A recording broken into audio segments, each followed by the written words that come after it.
Hello there, my little darlings. Whoa, sorry about that. I probably should stop doing that, but I can't help myself. Anyway, hey there, guys. Welcome back. It's Daniel once again, and as you probably can see, I'm back at it again in my gear. And since in a few weeks' time, as to this recording, I will be seeing Queen plus Adam Lambert playing. And since I've been a lifelong Queen fan, I decided, you know what?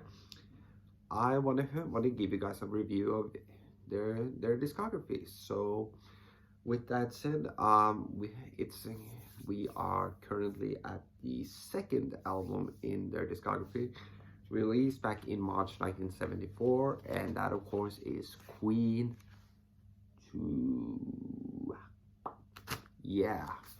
For many people, this is probably their favorite Queen album. I am not personally of that opinion. I think the album is pretty cool, like we can see here on the gatefold, with the black side and the white side, as opposed to side 1 and side 2, you have the black side and the white side. I like this album a lot.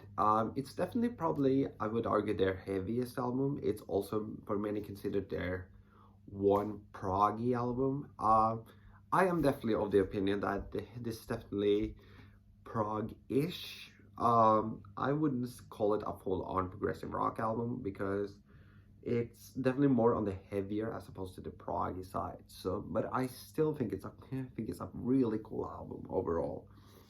But in terms of the track listing here, obviously you start the album off. So what do I generally think of this album as an overall thing? I think, like I said, it's probably their heaviest. It's definitely their proggiest. It's also definitely, I would say, probably their most interesting one. But it is a little bit of a chore to sit through. Well, actually not sit through, but listen to all the way through, I should say.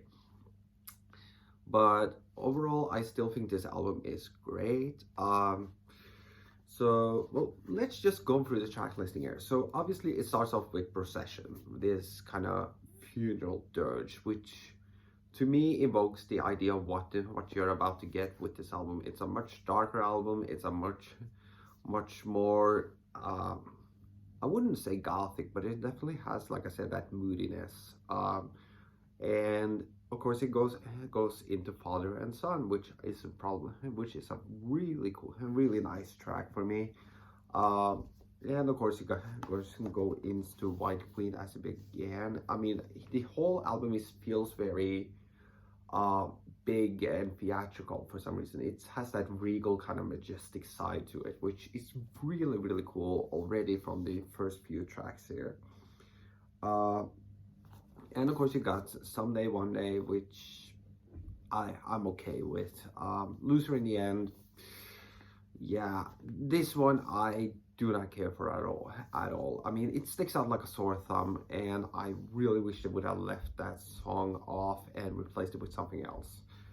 But luckily for me, the second side of this, to me, I'm not even gonna spend too much time on it. I think it's masterful. All of these tracks are mostly written by Freddie. I believe all of them are written by Freddie, and I really think that this whole thing, I mean, obviously you open up the second side with Ogre Battle, which is like early speed metal. It has a cool kind of production to it, with it sounds like Brian May's guitar is going backwards. And that's the other thing I want to mention this pretty quickly, because in my last review I said I had the biggest downfall I had with the biggest fault I had with the debut was the production. The production here is stepped far up, and I think this one sounds way better than the previous one. But anyway, I digress. Like I said, Ogre Battle, I think it's an early speed metal. It's so freaking cool. It's I love the guitar work, I love the harmonies, and I think Freddie's voice has definitely, I wouldn't say improved, but for some reason I feel like has gotten more confident on this album. Then of course you got Fairy Fellows Masterstroke, which is based on a painting, which I really like a lot. It's kind of acoustic. I really enjoy that Fairy Fellow, Fairy Fellow. And okay, I mean, obviously you have Nevermore, and then you go, which is a small little ditty I'm okay with. But then you get, but then you get Oh March of the Black Queen. This is my personal favorite Queen song, not only on the record, but it's one of my favorite Queen songs of all time. I mean, easily a top 3 for me. It is complex. It's one of their longest songs, and I think the storytelling on this track is just absolutely stupendous. I really have nothing else to add to that, and of course the album closes out with Funny How Love Is, which is very enjoyable, and of course I finish up with the first big single that the band had, which is Seven Seas of Rye. And I really like Seven Seas of Rye. Yeah, it's a tad bit overplayed, but not to the extent that a lot of other Queen songs are.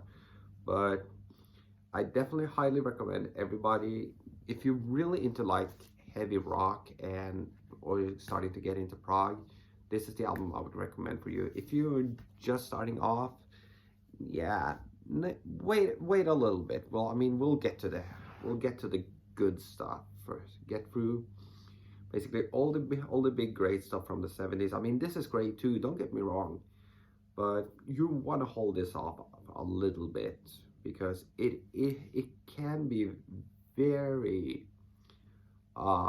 it's a committed listen. So you should not listen to this in